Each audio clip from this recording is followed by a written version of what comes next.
What's up guys, it's Smith here from GamingsHeroes.com and I've got a quick guide for you in LEGO Fortnite on vehicles and how they work. I say work because really they don't, they're pretty bloody useless. Now there are some tips and tricks videos out there showing you how to sort of play the system. I'm going to go to those in a minute, but real quick, basically all you have to do is keep progressing through the main campaign area of the game. I say campaign, just keep progressing until you've unlocked the toys. We've got guides out on the channel. So this is the main thing here. This is a dynamic foundation. This creates a dynamic item. A dynamic item is one you can move. It's not fixed to anything. There you go, job done. There is another one too, which is the wooden crate, but not much use for that yet. So the issue we have is that in order for these to do anything, you have to interact with them using a switch. So this is the dynamic foundation. This is the lever. This is a switch that you can make. Now anything attached to this that can be powered by a switch will be powered. So if you put on large thrusters, small thrusters, they will all go off at the same time and the vehicle will propel in that direction. The issue is you can't separate the switches from the platforms without janking the mechanics, which is risky. So anything I attach to this will then become part of the same dynamic object. So I can't put thrusters on a wing here and thrusters on a wing there and then use different switches to move in the sky because this one switch will activate everything. So basically, the real issue with the vehicles in this game right now is you cannot steer. I've spent a lot of time trying to figure this out. Now, as I said, there are videos where you can build a sort of socket of sorts where you put one of these in and a socket next to it where you put another one in, so they're not necessarily attached. You can do it that way. The reason I'm not showing that is because I tested it and played around with it, and there's a chance the vehicle just explodes by itself because the dynamic objects are constantly colliding with things. It's a very janky build.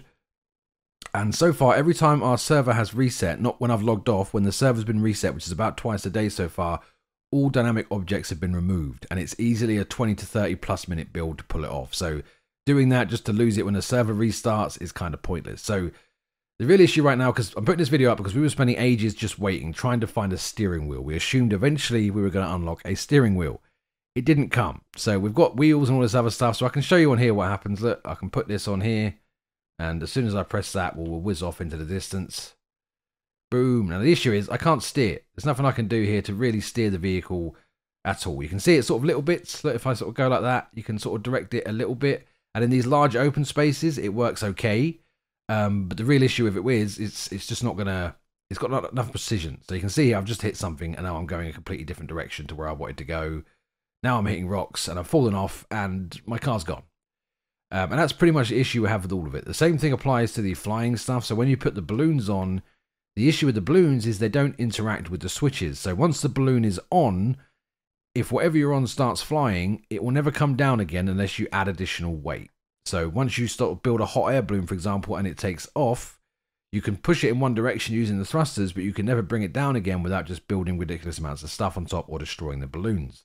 Because the balloons require fabrics off the loom, that's sort of a later game stuff, and it's not too simple to get. You really don't want to be blowing those up. Obviously, there are some options. You can just make massive jump pads all over the place where you put one of these down and you put rocket launchers underneath it and then you fly up into the sky and glide to the next one. But it's all very cumbersome, very long. And right now, the game's not really in depth enough towards the end to warrant that kind of effort from most players. You know, once you get to the icy biome and it's kind of done, we're going to have to wait for some updates and more content. So I just wanted to put this out there in case any of you guys were really waiting on the vehicles or trying your hardest to get it to work. There are some janky methods, but it's just really not worth it. So guys, nice and quick, nice and easy. Get what you need and get back to the game. If we helped you out today, do like, subscribe, we do appreciate it. And I'll see you in the next one. Take care now.